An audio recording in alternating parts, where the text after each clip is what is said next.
It's Holy Thursday, only 3 days left until Easter, so eggs. We don't have a lot of extra eggs lying around. They only let you have 2 at the grocery store, 2 dozen. So I wanted to make the most of the ones that I have. So we had eggs for breakfast this morning, and I blew the inside out of these eggs so that I could cook them and still have the outside to decorate. I usually buy brown eggs, and this was all that was left at the store, so I was kind of inspired by it to decorate these pristine white eggs, except for the dang EB tattoo on the bottom. Anyway, it's like a little pre-decoration. So what you want to do is get a stick pin, and I think a room temperature egg works better, but I just broke the room temperature egg that I kept for you, so we'll see. So you want to poke a hole in the bottom. Now some people say you should put tape on it. I don't usually do that. I think it's just one more step, and I don't think it helps that much. And sometimes I've even had the tape break the egg when I was taking it off. So I've got a little hole there, and then go to the top of the egg and put another hole. This hole can be smaller because this is your blowhole, and you want to stab that pin down in there and just wreck the snot out of that yolk. Like stab it, scramble it, you know, get it mushed up as much as you can, because it's hard to get a whole yolk out the egg hole. I don't know. All right, so here we go. Now I'm gonna try and blow the inside of this egg out, and because this sometimes takes a minute, I've asked for some accompaniment. Eamon?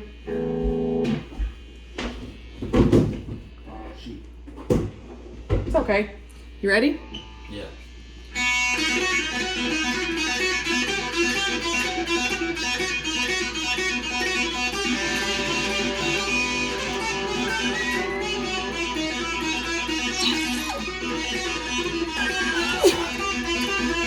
I think you got it. Thank you.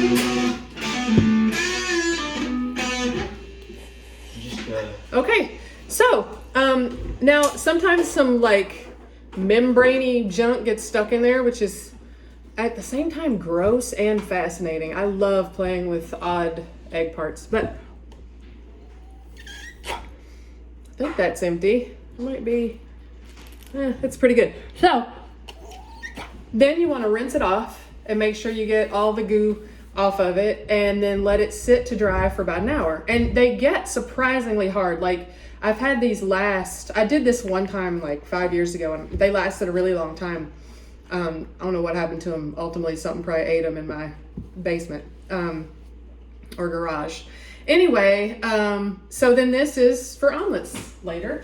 Now, the other thing I've made is some egg dye.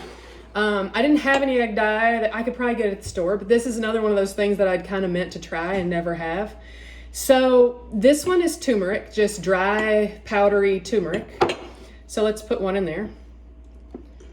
And they don't sink. I hadn't thought about that. They're too floaty.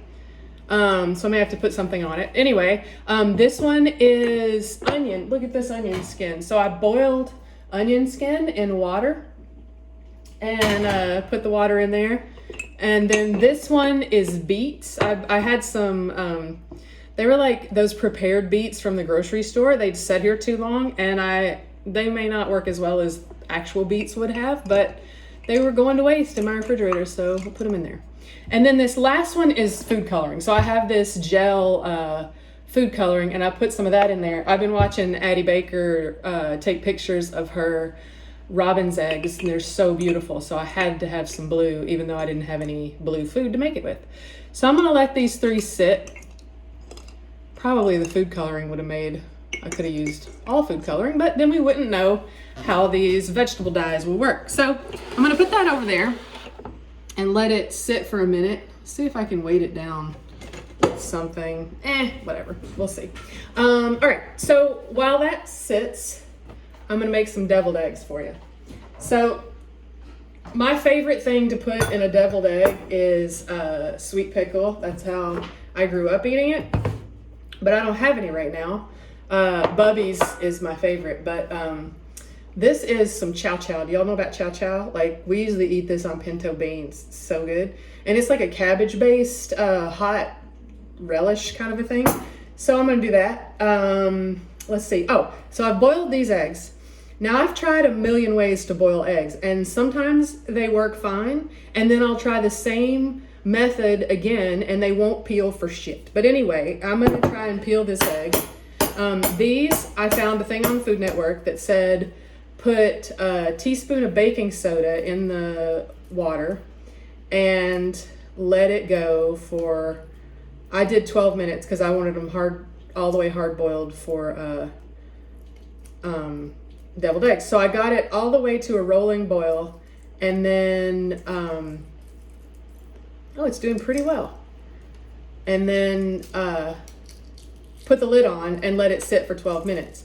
Now, I have tried peeling them underwater, and that does help sometimes. You can crack them and let the water get, I mean, if there's a method to getting a cleanly peeled egg, I've tried it. Fortunately, right now, it does not matter. No one's coming over for Easter dinner. The only people going to see these eggs is me. And actually, I'm going to eat them today. Hold on, rinse this. But that worked out really well. Now, I swear, if there were 20 people coming to my house tonight, that wouldn't have peeled, not for anything in the world.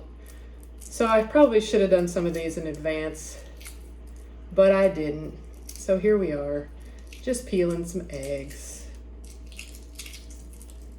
Look at this. I can't even get over it. I've never had them peel so easily. All right, so we'll just do one egg each of these two different kinds of deviled eggs that I wanted to kind of show you. Normally you'd do this in a batch, but knife. So you want a little paring knife and cut your egg in half, long ways. Now there's all kinds of theories about how to let your eggs sit so they become, I will be damned. Look at that. That's not even Food Network. Well, I wanted it to be a little more hard-boiled. It's not hard-boiled, but it's not as hard-boiled as I want it to be. And I also just broke this dang egg. This is not my finest moment. Things don't always work out. This might be egg salad, but let's give it a shot. So I have, in this other bowl over here, mixed up a little,